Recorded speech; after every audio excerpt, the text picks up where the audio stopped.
그럼 지금 그 사요? 들어가면 돼요, 안 돼요? 그럼 요거를 투자해라. 사요? 한 개만 딱 뽑으면 들어가면 돼요, 안 돼요? 제발 그만해. 그 질문 하지 말아주세요. 아니, 제가 다 바꿔서 해볼게요.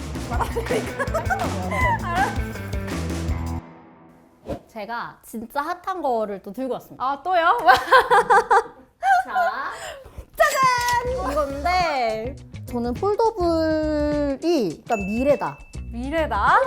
미래인 것 같아. 얘가 미래다. 관련주에 투자하자. 그런 어떤 미래적 마음으로 갖고 와봤습니다. 나중에 폴더블 나오면 사실 거예요? 아, 저는 아이폰 유저예요. 그리고 아이폰에서 나오면 살 거예요. 진짜요? 얼마가 돼도? 그래서 어쨌든 이렇게 폴더블 폰을 갖고 왔는데 요거를 제가 보니까 약간 이렇게 접어야 되고 폴더블 폰에 부품에 투자하는 거 어떻게 생각하세요?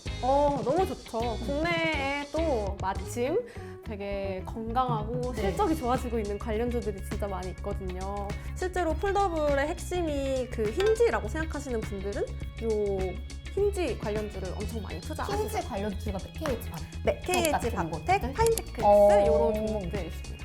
이건 좀 주의했으면 좋겠다라고 말씀드리는 거는 들어간다던데 내가 아는 애가 폴더블에 이번에 이거 들어간다던데 이렇게 하고 투자를 하는 거는 조금 위험할 수 있다. 그럼 이미 납품이 되고 있는 거. 예전에도 납품을 했고 앞으로도 폴더블에는 이 부품이 들어갈 것 같다라고 하는 애들을 투자하는 게 좋지.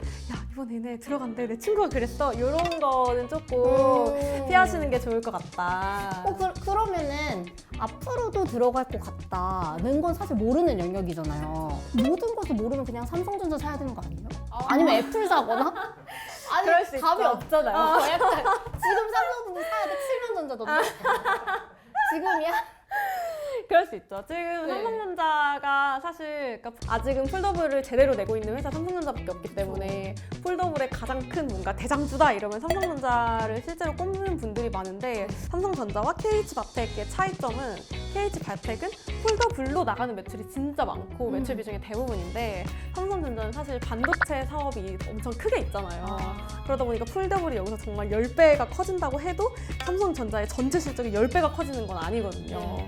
폴더블이 10배 된다고 삼성전자 실적이 10배 되고 삼성전자 주가가 10배 되고 막 이렇게 되지는 않을 거다. 근데 약간 저는 그 스마트폰 시장이 별로 매력이 없었던, 그러니까 성장하지 않는 시장이었던 것 같은데 얘가 미래다는 맞는 것 같으신지. 미래다. 미래는 아무도 모른다. 그냥 아무도 모르지만 폴더블로 교체되는 수요가 분명히 있을 테니까 폴더블 시장 자체는 엄청 커질 것 같아요. 근데 모든 핸드폰 시장을 다 잡아먹어서 100%가 될 것 같지는 않다. 그러면 폴더블 폰 때문에 시장이 성장한다고 보는 건 맞는 거예요? 그렇게 볼 수 있죠. 사실 모든 시장은 P 곱하기 Q로 말할 수 있거든요. 예를 들면 우리가 커피 시장을 말해. 이럴 때 커피가 한 잔에 얼마인지, 커피가 몇 잔 팔렸는지를 곱해야 커피 시장이 나오는 그렇죠. 거잖아요. 이 스마트폰도 스마트폰이 몇 대가 팔렸는지, 근데 얼마에 평균적으로 팔렸는지를 곱해야 스마트폰 시장이 나오거든요. 폴더블이 막 유행을 한다고 해도 사실 스마트폰을 하나 쓰던 사람이 2개를 쓰게 되진 않을 거란 말이에요. 그러면 Q를 크게 바꾸는 이슈는 아닐 것이다. 그러면 뭘 바꾸냐? 폴더블이 유행을 하고 점점 더 많은 사람들이 폴더블을 쓰게 되면 사실 이거는 P의 문제예요. 가격. 스마트폰 시장의 P, 프라이스. 150만 원에도 안 사던 사람들이 250을 주고 막 사니까 이 스마트폰의 평균 가격이 이렇게 올라가게 된단 말이에요. 그러니까 스마트폰의 시장 성장을 가지고 오는 것은 맞지만 Q보다는 P의 성장을 가지고 올 것이다 라고 생각하는 게 더 맞는 거죠.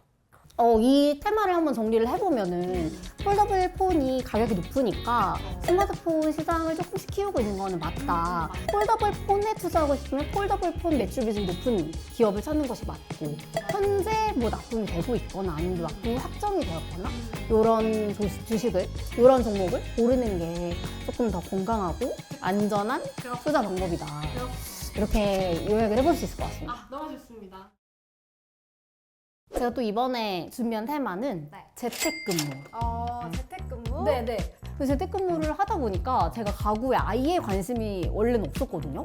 하다 보니까 이게 어쩔 수 없이 인테리어에 관심을 갖게 되더라고요. 맞아요. 저는 사실 저도 완전 관심이 없는 편이었는데 인생 처음으로 가구들을 그렇게 많이 사본 것 같아요. 그렇죠. 이쪽에 소비가 늘어날 수밖에 없는 것 같아요. 그러면 가구주. 가구주. 코로나 수혜주. 라임이 맞는데?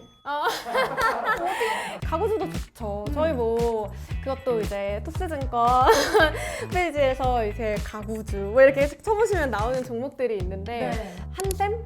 한대리마트 네네네네. 이런 가구주들도 있고 아니면 뭐 시리즈처럼 정말 어떤 전문 가구들도 있고 되게 분야가 다양하죠. 그럼 코로나 때문에 얘네가 실제로 시장이 성장한 건 맞는 거예요? 코로나 전에도 조금씩은 성장하고 있었지만 코로나 덕분에 좀 성장의 기울기가 높아지긴 한 것 같아요. 뭐 리모델링이 될 수도 있고 뭐 홈 오피스를 위한 뭐 집기들이 될 수도 있고 가구들이 될 네, 수도 네. 있고요. 얘네가 그러면 코로나 수혜주라고 생각해서 투자를 지금 한다. 지금? 지금? 사실 뭐 실적이 좋아진지 뭐 이런 거를 다 복합적으로 고려해서 투자를 하시긴 해야 되는데 지금은 코로나에서 벗어나는 단계라고 생각하고 투자를 하시는 게 조금 더 맞지 않을까 싶어요. 코로나가 영원하진 않으니까 사실. 그러면 코로나를 벗어난다. 그리고 이 위드 코로나로 완전히 간다 하면 뭐 어디에 봐야 돼요? 코로나 때문에 잘 사업이 안 된 것들, 뭐 예를 들면 여행 관련주들, 뭐 하나투어, 모두투어 이런 식의 여행주들이 될 수도 있고 영화관을 못 갔었으니까 뭐 CGV 이런 게 위드 코로나 관련주가 될 수도 있고 카지노, 면세점 이런 식으로 코로나 때문에 장사를 못한 애들은 아 이제 다시 회복을 하겠구나 이런 식으로 생각을 하고 투자를 하실 수 있죠. 그럼 지금 그 사요?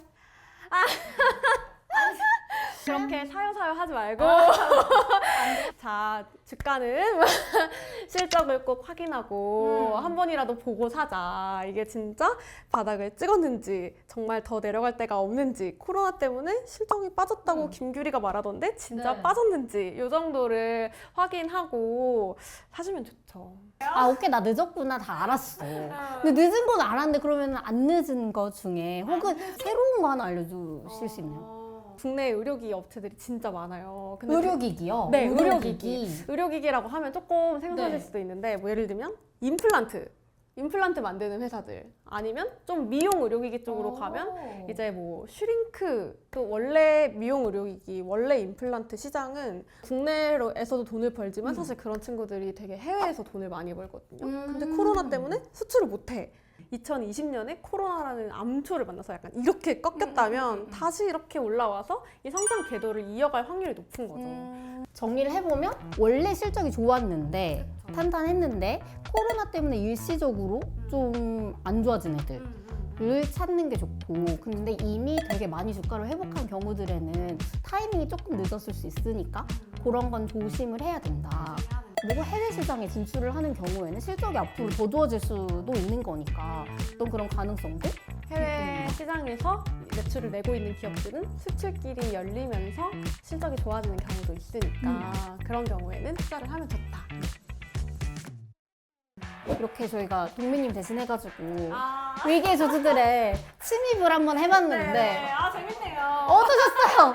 저희가 투자는 이렇게 해서 댓글로 되게 많은 의견을 주세요. 근데 그 중에 하나 되게 조금 마음이 아팠던 댓글이 뭐였냐면 실적이 50%나 성장을 했는데 주가가 빠져? 약간 이런 댓글을 달아주신 게 있는데 사실 실적이 얼마나 성장했는지도 너무 중요하지만 그 증권사 추정치 대비 얼마나 잘 나왔는지 얼마나 못 나왔는지를 확인해 주시면 더 쉽게 이해를 하실 수 있을 것 같다.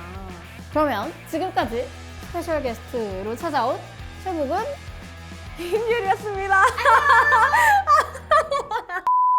투자자는 금융투자 상품에 대하여 설명을 들을 권리가 있으며 투자 전 상품 설명서 등을 반드시 읽어보시기 바랍니다. 금융투자 상품은 자산 가격 변동 등에 따라 투자 원금의 손실이 0에서 100% 발생할 수 있으며 그 손실은 투자자에게 귀속됩니다. 금융투자 상품은 예금자 보호법에 따라 예금보험공사가 보호하지 않습니다.